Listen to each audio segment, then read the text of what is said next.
entre la música y la salud con el doctor Rodolfo Pereira. Amigos, nuestro invitado de hoy es el doctor Juan Luis Martínez, quien es médico, psiquiatra, psicoterapeuta. Y vamos a hablar de la ansiedad. Fíjense ustedes que el 25% de la población mundial utiliza lo que se llama ansiolíticos, es decir, medicamentos para controlar la ansiedad.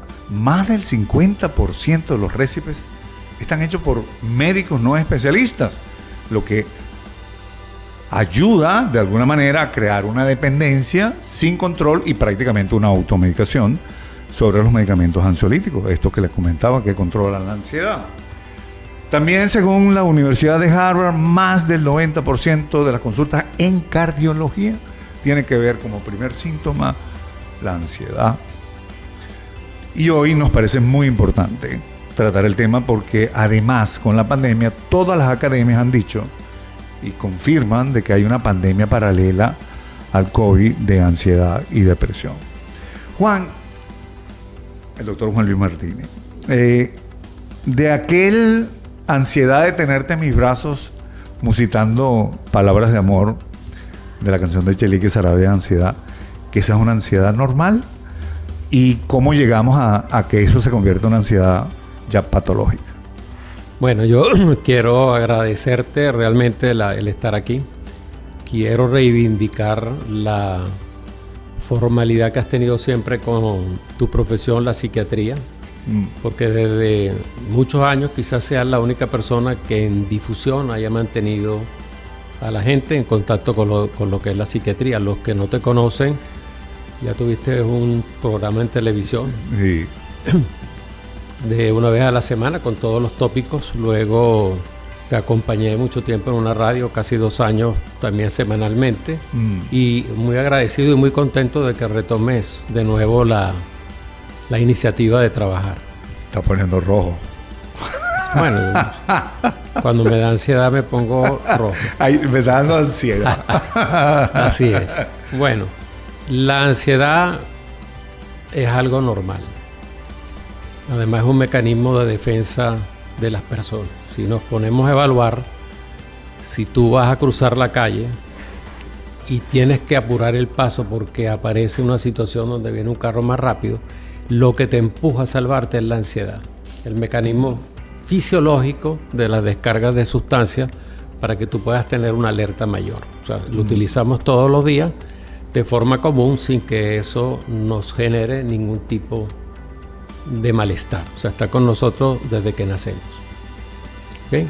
Y hay circunstancias donde la ansiedad es normal y además es beneficiosa. Porque tú cuando vas a tener una novia, vas a tener tu primer hijo o el segundo, tú estás en una ansiedad que la estás disfrutando. Tú estás en una espera con todos los síntomas de la ansiedad, pero está siendo positiva. Cuando tú estás en un evento de fútbol o de béisbol o de cualquier deporte, ¿okay? Tú estás en una ansiedad constante pero agradable. De hecho, el estadio final, si se da positivo en el deporte o en lo que estés haciendo, esa explosión de ansiedad se traduce en endorfina y además en la citocina, que además genera mucha más afinidad con las cosas y está muy ligada también a las dependencias, porque tampoco la gente sabe que la ansiedad puede producir dependencia hacia diferentes tipos, por ejemplo el juego.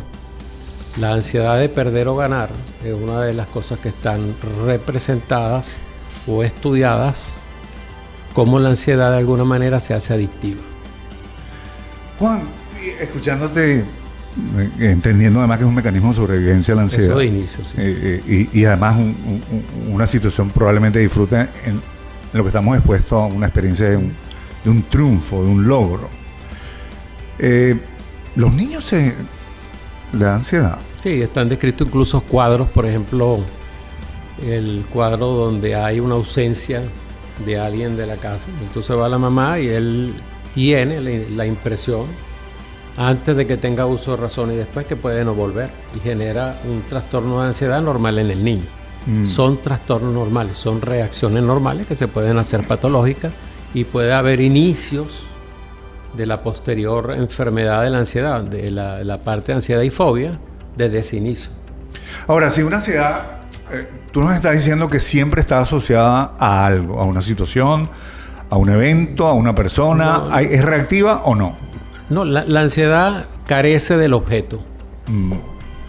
¿Okay? Una fobia, el miedo a un ratón, a una culebra, tiene un objeto particular, pero la ansiedad no. La ansiedad normalmente carece de puedes tener ideas vagas de lo que está sucediendo y que puedas explicar por qué estás sintiendo esa ansiedad. Pues si tú tienes un examen, lo estás presentando, tienes una ansiedad que además te sirve para manejar algunas cosas dentro de ese examen o ese trabajo que vas a empezar o ese noviazgo que vas a empezar. Y eso es normal dentro de la fisiopatología de la ansiedad, pero carece de un objeto. ¿Okay? La fobia es una ansiedad, ¿okay? Porque están clasificados así, donde hay un objeto que te limita. ¿Cómo reconocer qué semiología o qué signos y síntomas el paciente debe sentir? Porque todo el mundo te dice, yo estoy ansioso, pero sí, el límite o esa línea fina entre una ansiedad normal y la ansiedad clínica, patológica, no lo sabemos. Bueno, cuando la ansiedad empieza, como todo en la vida, a generarte problemas o disminuciones o capacidades en tus actividades normales, bueno, empieza a tener grados de intensidad. ¿Ok? Y cómo te incapacita. Entonces empiezan, vamos a clasificar entonces los tipos de ansiedad. Está la ansiedad como un efecto normal, está la ansiedad social. ¿Okay? La ansiedad social, hay gente, por ejemplo, que no le gusta estar aquí en la radio, exponer porque no le gusta, se siente de alguna manera incapacitado y lo limita. El miedo escénico. El miedo escénico o a bailar o algunos elementos donde no te transforma la vida, pero sí te la limita en algunas ocasiones. Te quita oportunidad o te quita capacidad de crecimiento. Y ahí vamos escalonando. Bueno, una fobia que debía haber empezado con la primera, que es la ansiedad a la normalidad, pues la ansiedad que ya la hablamos de principio. Una fobia, una ansiedad generalizada, ¿ok? Implica mucho más compromiso con la parte social, me limitan más cosas. O sea, ya no solo es que no voy a una fiesta o que no voy sino que aumenta la capacidad de los sitios que me hacen más incómodos. ¿Qué diferencia habría entonces entre una ansiedad y una angustia? Lo que ansiedad y angustia es lo mismo, es el mismo término, es una forma de decirlo. O sea, cuando tú te sientes angustiado es ansiedad, no hay, ¿ok?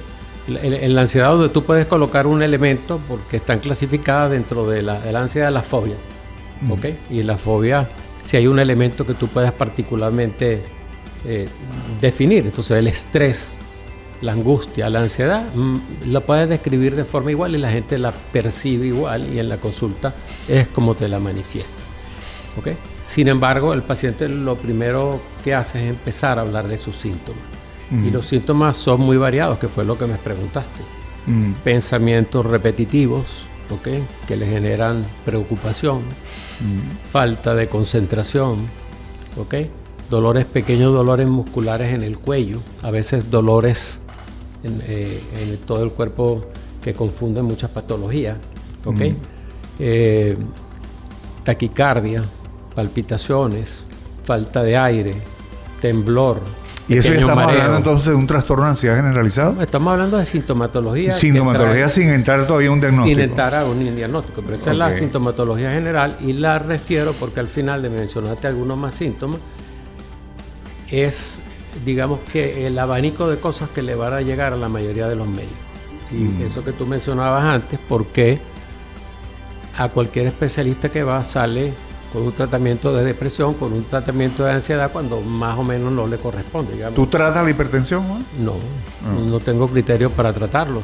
Ese es un problema que tenemos nosotros porque de la misma manera sí tratan la Pero es que depresión. además le está haciendo un daño al paciente. Muchísimo. Porque le está creando una dependencia y una facilidad de resolver un cuadro que puede ser que no lo resuelve. que no lo resuelve. Es temporal. En un porcentaje. Hay una cosa en salud que se llama iatrogenia. Sí. Y la iatrogenia pues, es un daño que uno hace como médico o como cualquier profesional a alguien por no tener los conocimientos o no cuidar al paciente. Entonces, obviamente, que cualquier persona que vaya a un médico y le manden a un ansiolítico, en teoría puede estar bien. Yo quisiera aprovechar, Juan, sí. el momento para Sí. decirle a los médicos especialistas que nos escuchan, los médicos en general, que no manden los récipes de esa forma, porque resuelves un problema inmediato, entre comillas, que es lo que, bueno, la angustia y la ansiedad del paciente. Sí. Pero estás creando probablemente una dependencia y probablemente una posponer ir al especialista de ese paciente. Yo no creo que realmente y esa es mi experiencia, se puede discutir, que ningún medicamento psiquiátrico produce dependencia. No, es el uso y el mal uso. No. Lo que hay es un mal uso del medicamento. Claro. Entonces, alguien le mandó un ansiolítico. Mi abuelita tiene 60 años tomando Promazepam, Lexotanil, qué bueno. Sí. No ha tomado más nada y le ha ayudado. Pero se está tomando una aspirina para una infección, que es lo que no vemos. Con la mala indicación de algunos, para algunas personas, no todas, algunas se les puede ayudar, pasan su cuadro y ya. Pero muchas veces llegan tarde al psiquiatra, han probado una cantidad de medicamentos dados por diferentes médicos, por eso empecé con los síntomas, y cuando uno los va a tratar, tenemos varias cosas. Uno, que te dicen que no sirven porque los han usado y no les funcionan, obviamente. ¿Ok? Que les causó otro síntoma secundario que no tiene nada que ver con el medicamento ni con el tratamiento, ¿no? Entonces, porque están dopados. No, y además, entre otras cosas, ¿no? Y además, lo otro es que no cura la enfermedad de base, porque aquí estamos hablando de una ansiedad pura. El síntoma nada más. La relación que hay entre la ansiedad, angustia o como lo queramos colocar, con la depresión, bueno, son hermanas que van juntas casi siempre. Es difícil ver a una depresión o cualquier tipo de depresión sin que tengas ansiedad. Entonces, diagnosticarlo de inicio, revisarlo, ver que no esté con otras patologías es muy importante. Porque además voy a seguir de nuevo con los síntomas un poquito, que creo que son importantes, porque la gente se va a sentir identificada, ¿ok? Como los mareos que íbamos, ya dije, las palpitaciones, la falta de aire, los dolores musculares. Hoy en día se están diagnosticando enfermedades como la miofibromialgia, que es un síntoma, y se diagnostica como una enfermedad, pero casualmente se trata como un antidepresivo. Sí, bueno, entonces, explicarle eso al paciente que viene diagnosticado con una confusión de las cosas que trae es complicado. Entonces, hay síntomas también en los pacientes con ansiedad de agotamiento que se puede confundir con depresión, porque el paciente termina agotado con el cuadro, ¿okay? Y va creciendo. Entonces, tenemos la agorafobia, que digamos que sería la máxima aislamiento social de una persona, que puede ser con síntomas con o sin síntomas psicóticos, o con o sin síntomas de pánico, que lo explicaremos más adelante si se puede, ¿okay? Donde tú ya prácticamente no sales a ningún sitio porque tienes la inminente sensación de que vas a colapsar. Prácticamente incapacitado. Incapacitado social. Incapacitado. Juan, se nos terminó el tiempo. Yo te invito a terminar. Entonces, se terminó. Está bien, me voy. No. Queda entonces el diagnóstico de trastorno de ansiedad generalizado, sus complicaciones y el tratamiento. Yo les invito a ustedes, amigos que nos escuchan, para que esta segunda parte de lo que es la ansiedad, el trastorno de ansiedad,